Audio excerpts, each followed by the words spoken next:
Drone here. What's going on, guys? Potensic Navigator, just like the UDI Navigator, but this one's 5.8 gigahertz, and it does seem to be upgraded to me. We'll mildly test that in the side yard. I've had a lot of rain, so we're not venturing out too far. Hey, like my landing pad, a little bit overkill for this small drone. So what you want to do is hold this on, and you'll get flashing red in the back, green in the front, red in the back, green in the front. There, getting it. I'm gonna turn that on, throttle up and down. Your flashing red light here goes solid. Your lights on there go solid. It is not altitude hold, so you got directly up. This one that I have sitting to the side, this antenna over here, does not have a wire running to it. We know these to not have wires to it, but where I said it's upgraded, this one does. Maybe after I'm done flying this, we'll show you the wire in there. This screen came with it. It also came with goggles. The battery you need to charge in that. The battery you need to charge in that.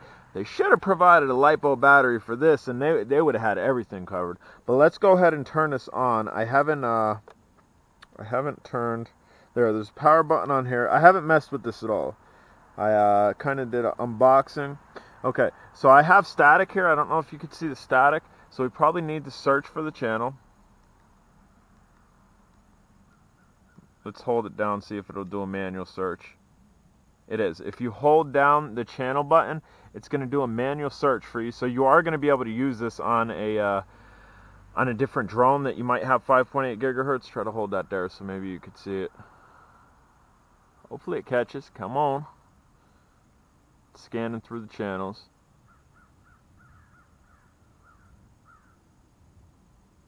Scanning through the channels. And it got it. It's on B15740. That's what this is on. The video looks pretty crisp. It is dark out, so the video itself is a little bit dark. This does take an SD card. You can record via that. We're not doing all that right now. I just want to test flyability, and we'll kind of keep our eye on that. But let's go up.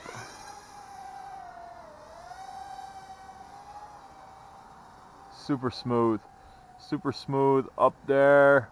Getting a little bit of static. Not much though, a little bit of static. If we had our antenna adjusted properly. So that's decent range right there, especially if you're gonna fly with the goggles. I want to do a lateral range test. I'm gonna go lateral here, kind of fly over this way. And it's blinking just a little bit in the back as I was passing by my house. Maybe, I'm not sure what that's about. But we're going to take it up this way. So we are just about in my neighbor's yard, and we're getting good range. We're getting really good range on this, and that's because one of those collapsible antennas actually have a wire running up through it, which generally we don't see. Even on the Force 1 drones. The Force 1 drones, and I don't know what that blinking's about. I'm right next to my house, and I have extremely strong dual band Wi-Fi. That could be it. So we'll take it up here. Even the Force 1 drones, the controller is almost identical to what I'm holding in my hand, that have the fold-up antennas. They don't have wires running through them. Just gonna take this down here. We'll bring it back. Even down there, all the way down there, I have FPV transmission. So this might be a winner. This might be a real winner in the toy grade 5.8 category. I mean, it's so crazy. Like, this has direct feed motors like the Hudson H501C, no, H107C. And I was experimenting throwing a 5.8 gigahertz camera on top of it, and that's essentially what this is. That's essentially what I was doing. And there is high to low. Let's see. Let's bring this over here. Kill the motors. Nice little catch right there. I'm going to set this down here just because I want to see high to low. Let's see. High to low right here. So maybe we were in the second speed setting. Maybe second speed setting the stock. I got 3 beeps here. It shows we're in the third speed setting.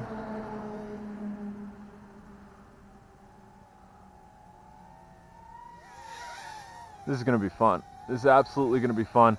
And in goggles too. I think this is going to fare just fine with this controller and goggles. Even the ones they provided. Damn. Still unsure what that blinking's about. And again, if you guys know me, I don't read instructions too much, just for the simple fact of, I know some of you guys aren't either. Some of you guys maybe are going to watch my video and want to get out right away. And the reason I don't read instructions is because if you get out and you're encountering problems, I might encounter it myself too, because I didn't read the instructions. Bam.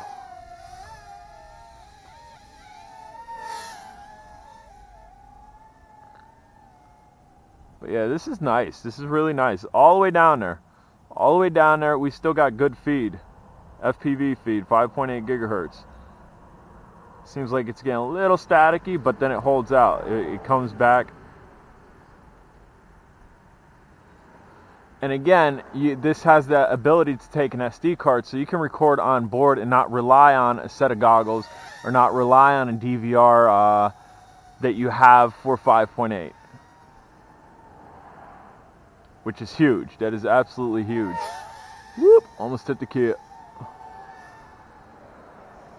Yeah, so the outside flight reviews as of late has been minimal, just because, and I got a beeping on my controller, not sure what that was about, has been minimal just because it's been really rainy, and at any point now it could probably rain as well. And also the nationwide Kia thing that's going on right now with a certain set of individuals that run a bunch of dealerships. I've been minorly involved in that, involving myself in it, and then also picking up a little bit of exposure from the local news as well. But as it stops raining, I will get outside. I have plenty of stuff to get outside with. And again, I got a double beep. Not sure what that's about.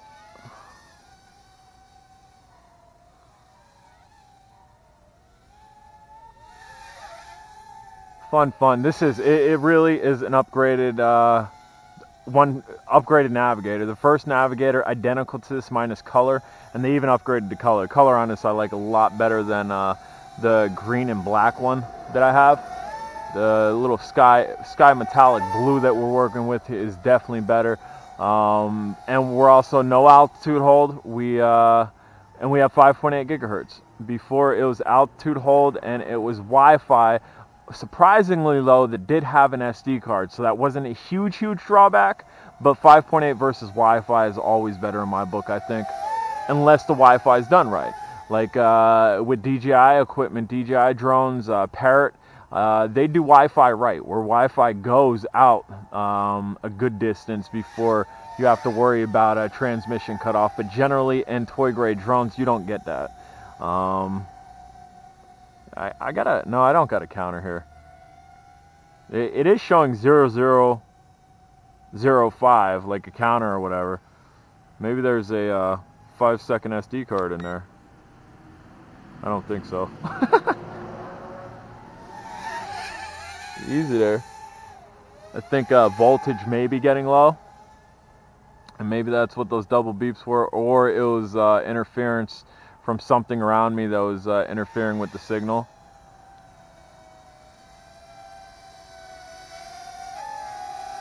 And again, this is not altitude hold, but if you find that sweet spot, this thing will sit pretty stable.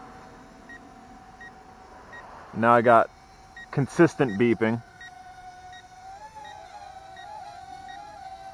So we're going to keep flying it, see what it does. Maybe it's going to land. I also have steady flashing underneath it. So I'm assuming this is my LVC saying, hey, low voltage.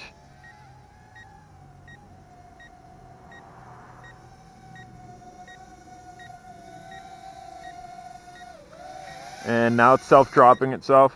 And we throttle up, can't throttle up. Still got FPV screen, so there's still some voltage in it. It doesn't take it down too low where it actually kills that. Guys, I'm J-Drone. This was super cool. Bam, you might be able to see me there. Let's see, move it that way. Bamzo. 5.8 gigahertz. This was supplied. With the drone itself. The battery, it's a rechargeable battery. Obviously rechargeable batteries in here. This does take an SD card. Stay tuned for a camera review. They did give us 2 batteries. The other battery's charging. I might have that up today. Again, if you haven't subscribed, please do so. Later.